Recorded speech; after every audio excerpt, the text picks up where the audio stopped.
अस्सलाम वालेकुम viewers, Mohammad Akhtar property updates के प्लेटफॉर्म पे आप सबको वेलकम करता हूं। और आज की जो वीडियो है हमारी आप सबके लिए एक इंफॉर्मेटिव वीडियो है। और इसके साथ साथ ये वीडियो बेसिकली जो अभी प्रॉपर्टी सेक्टर में रिलीफ अनाउंस होने जा रहा है उसके हवाले से है कि जो भी हमारे क्लाइंट्स हैं जिन्होंने अभी बाइंग करनी है या अपने घर बनाने के लिए वो वेट कर रहे थे कि कुछ प्रॉपर्टी सेक्टर में टैक्सेस वगैरह कम हों और उसके बाद जो है ना वो प्लॉट लें, तो उन सब के लिए एक ज़बरदस्त स्ट्रेटजी या एक अनाउंसमेंट आने जा रही है जिसमें ये टैक्स के हवाले से काफ़ी सारा बड़ा रिलीफ मिलने जा रहा है। जो कि इनिशियल अभी कुछ डिस्कशन हुई है वो हम आपसे शेयर कर रहे हैं, जिसके मुताबिक जो है ना अभी किस हद तक ज़ेर बहस आ रहा है, कुछ टैक्स कितना कम हो रहा है। और इसके साथ साथ इस वीडियो में हमने आपको ये भी बताना है कि जो साल 2024 है उसमें जो एफबीआर में रजिस्टर्ड ट्रांजैक्शंस हैं वो कितनी हुई हैं और उसमें जो मैक्सिमम अमाउंट थी वो कितनी अमाउंट की ट्रांजैक्शन या मोस्टली अमाउंट्स किन की ट्रांजैक्शंस हुई है, ये सारी चीज़ें हम आपको भी इस वीडियो में बताएंगे। तो सबसे पहले ये है कि जो आईएमएफ है, अभी आईएमएफ की नेगोशिएशन चल रही है, पहला राउंड हुआ है उनके साथ। और आईएमएफ उसके मुताबिक जो है वो पहले तो सुना था कि वो प्रॉपर्टी टैक्स के हवाले से नहीं मान रही, उसमें जो टैक्स कम करने के हवाले से आईएमएफ नहीं मान रही थी हुकूमत, और उनका हम आगे नहीं बनी थी। बट समहाउ अब आईएमएफ मान गई है और वो कह रही है कि भाई आप टैक्स कम करें प्रॉपर्टी के। लेकिन उसके लिए ये है कि आईएमएफ वो ये चाहती है कि भी इस प्रॉपर्टी सेक्टर के लिए एक अलहदा से टास्क फोर्स हो या अलहदा से एसोसिएशन हो जो ये टैक्स रिलीफ के ऊपर काम करे, और इनके साथ साथ जो टैक्स कलेक्शन है वो भी वो करे, वो सेक्टर करे, या जो भी एसोसिएशन है वो करे। तो इस चीज़ के लिए ये पहले कोई एसोसिएशन बनी भी थी 2013 में, और 2013 के बाद फिर उस वक्त फाल नहीं हो सकी थी। देन जो है ना 2018 में इमरान खान साहब ने बनाई, उसको कोशिश की फाल करने की, लेकिन सम वो फिर भी उस हद से उस तरह से नहीं हो सकी। तो अब ये कर रहे हैं कि अब वो मुकम्मल एक दोबारा से उसको रिस्ट्रक्चर कर रहे हैं और उसको दोबारा से बनाने की कोशिश कर रहे हैं कि भी इस पर एक बेहतर स्ट्रेटजी के साथ काम की जा सके, इस पर वो जिस चीज़ें एक ऑर्गेनाइजेशन, एक बॉडी बनाए और इस पर काम करें। तो जो इस टैक्स को, इन सब चीज़ों को कलेक्ट करेगी और इन सब चीज़ों पे काम करेगी। अच्छा, पहले जो हमारा टैक्स इस टैक्स रेशो में ये है कि भी ओवरसीज़ पाकिस्तानियों पे भी जो है ना वो टैक्स रिलीफ कम किया जाए ओवरसीज़ पाकिस्तानियों के लिए।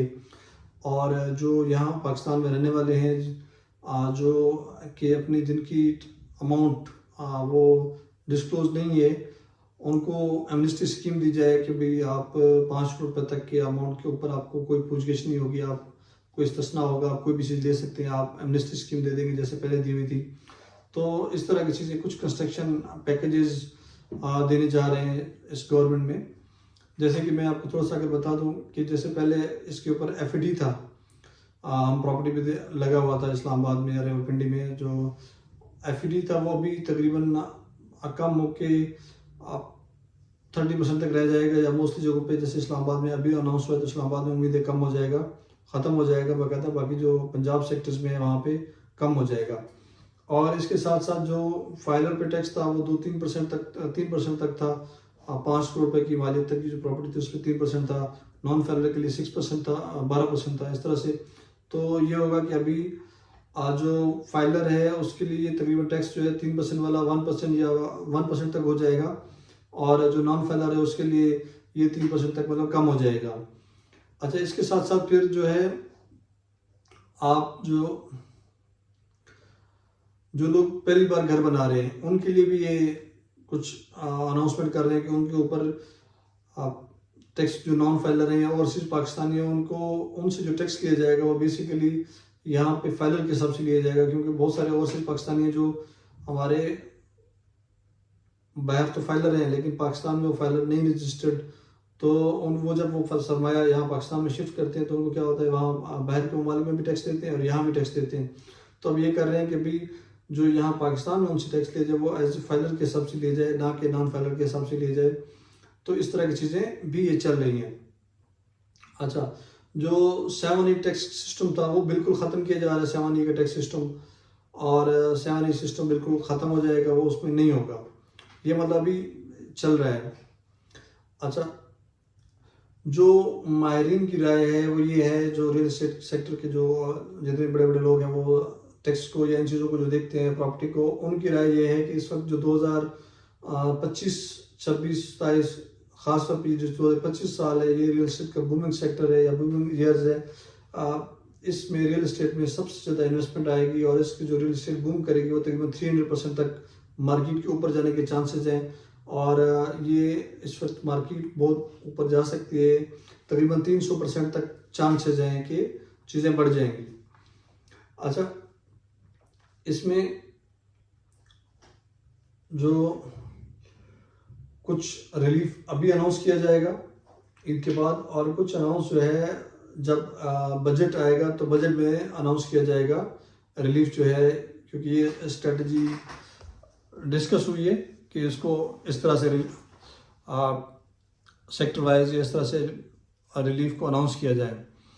तो इसके साथ साथ जो मैं आपको दूसरा बता दूं, जो 2024 गुजरा है उसमें ट्रांजैक्शन कितनी हुई थी और किस तरह से उसके जो जो ट्रांजैक्शन हुई थी वो मैं आपको थोड़ा सा गाइड करता हूँ।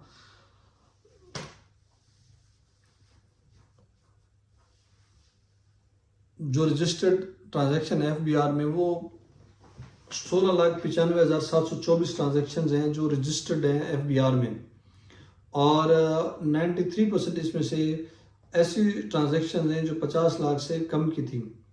जो 50 लाख से कम ट्रांजैक्शन हुई थी वो 93% है। और इससे आप ये देखिए कि जो बड़े इन्वेस्टर्स थे, जिनके बड़े प्लॉट थे, जो बड़ी वैल्यू वाले थे, उनका कितना नुकसान हुआ होगा, उनकी कितने जो है ना प्रॉपर्टी डिवैल्यू हुई है। और ये एक जो साल 2023 और 2024 है, ये प्रॉपर्टी के हवाले से बिल्कुल डेड ईयर्स थे। इनमें आप मतलब प्रॉपर्टी का काम बिल्कुल नहीं हुआ। बहुत सारे जो प्रॉपर्टी डीलर्स थे वो अपना काम छोड़ के किसी और मुल्क चले गए, पाकिस्तान से सरमाया लेके उन्होंने अब्रॉड शिफ्ट कर दिया। यहाँ पे मतलब पाकिस्तान में तो कोई प्रॉपर्टी का काम नहीं हुआ। हमारे जितने भी जानने वाले हैं हमने देखा है मोस्टली काम बंद हो गए, बहुत सारे लोग डिफ़ॉल्ट कर गए। तो इस तरह से ये चीज़ें हुई। तो इंशाल्लाह अभी जो प्रॉपर्टी सेक्टर है उनके लिए हुई खुशखबरी के साल है कि जो भी अनाउंस हो रहा है प्रॉपर्टी टैक्स, तो इंशाल्लाह उससे बेहतर होगा।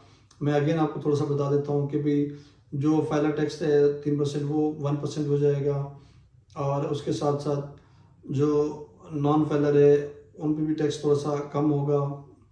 और दूसरा जो है ये होगा कि 7E ख़त्म हो जाएगा और आपको FED भी आपका ख़त्म हो जाएगा, तकरीबन ना होने के बराबर होगा, बहुत कम रह जाएगा, 30% रह जाएगा, जो बजट तक आने वाले टाइम तक ख़त्म हो जाएगा। और उसके साथ साथ जो है आपको दूसरा जो कंस्ट्रक्शन रिलीफ एमनेस्टी स्कीम दी जाएगी, आपको 5 करोड़ रुपए तक की मालियत की एमनेस्टी स्कीम दी जाएगी आपको, कि आप 5 करोड़ रुपए तक की मालियत के प्लॉट ले सकते हैं, आपसे कोई भी पूछताछ नहीं करेगा। इस तरह से एक अच्छे फैसले होने जा रहे हैं इंशाल्लाह। उम्मीद है इससे इन्वेस्टर्स को, जनरल बायर्स को अच्छा रिलीफ मिलेगा लेने के हवाले से, चीज़ों के हवाले से। और इंशाल्लाह उम्मीद है मुझे ये आप अच्छी न्यूज़ जो गुड न्यूज़ हैं ये प्रॉपर्टी के हवाले से आप टीवी न्यूज़ चैनल्स पे आप सुन रहे होंगे जल्दी, और आपको जो है ये खबरें मतलब आपके लिए एक ताज़गी का बायस बनेंगी। और हमारा जो मुल्क है इंशाल्लाह तरक्की की राहों पे गामजन होगा, क्योंकि रियल एस्टेट सेक्टर चलेगा तो इससे 120 इंडस्ट्रीज़ और चलती हैं, जिससे मजदूरों का और जो लोअर तबका है उन सब का काम चलता है और उन सब का फ़ायदा होता है। अल्लाह करे हमारे हुक्मरान ऐसे अच्छे अच्छे फ़ैसले करें जिससे हमारे मुल्क की आवाम का फ़ायदा हो और उन सबको रोज़गार मिले और उन सब का काम चले, और जिन भाइयों ने इन्वेस्टमेंट की हुई है उन सबको फ़ायदा मिले। इसी तरह से जिन लोगों ने घर बनाने हैं वो घर भी बनाएं। तो उम्मीद है आपको हमारी वीडियो पसंद आई होगी। आपसे गुजारिश है कि आप हमारे चैनल को सब्सक्राइब करें, वीडियो को लाइक करें और बेल आइकन प्रेस करें, ताकि आपको आने वाली वीडियोस हमारी मिलती रहें। और हमें अपनी कीमती राय से भी ज़रूर नवाजें, हमें कमेंट बॉक्स में ज़रूर हमारी रहनुमाई करें कि हम इसमें क्या बेहतरी ला सकते हैं, ये हमारा एक इनिशियल फेज़ है। अभी हम आप तक कोशिश कर रहे हैं कि चीज़ों को सही से ओबलाइज़ करके आप सही से चीज़ों को आप तक पहुँचाएँ, ताकि आपको प्रॉपर्टी के हवाले से या ओवरऑल जो भी आप कोई इन्वेस्टमेंट के हवाले से कोई भी प्रॉपर्टी के साथ, हमारा चैनल क्योंकि प्रॉपर्टी का है, तो हम आपको कोशिश करेंगे कि प्रॉपर्टी के हवाले से आपको अच्छी अच्छी खबरें, अच्छी अच्छी न्यूज़ दे सकें, जिसमें एक ट्रू एक हक़ाइक़ पे मबनी हम आप तक खबरें पहुँचाएँ। और हम इंशाल्लाह इसके लिए प्रॉपर एक रिसर्च टीम बना रहे हैं, जो हमें हमारे हर एक सेक्टर पे, हर एक खबर पे बाकायदा रिसर्च करे, और रिसर्च करने के बाद आप तक वो खबर पहुँचे और हम आप तक पहुँचाएँ। इंशाल्लाह ये बहुत जल्दी सिलसिला शुरू हो जाएगा आफ्टर, अभी क्योंकि रमज़ान है, तो ईद के बाद इंशाल्लाह हम एक पूरी ऑर्गेनाइज़ टीम हम लेके आ रहे हैं इंशाल्लाह, जो आप सबके लिए प्रॉपर एक न्यूज़ जो है ना, जो खबरों के एक तरह से तमाम मालूमात जो हैं वो हक़ाइक़ पे मबनी होंगी इंशाल्लाह, और प्रॉपर रिसर्च बेस्ड होंगी। बहुत शुक्रिया। आपसे गुजारिश है कि अगेन लास्ट में कि आप हमारे चैनल को सब्सक्राइब करें, ताकि आपको आने वाली वीडियोज़ मिलती रहें, और इंशाल्लाह मिलते हैं नेक्स्ट वीडियो में। अल्लाह हाफ़िज़। अस्सलाम वालेकुम। जज़ाकल्लाह।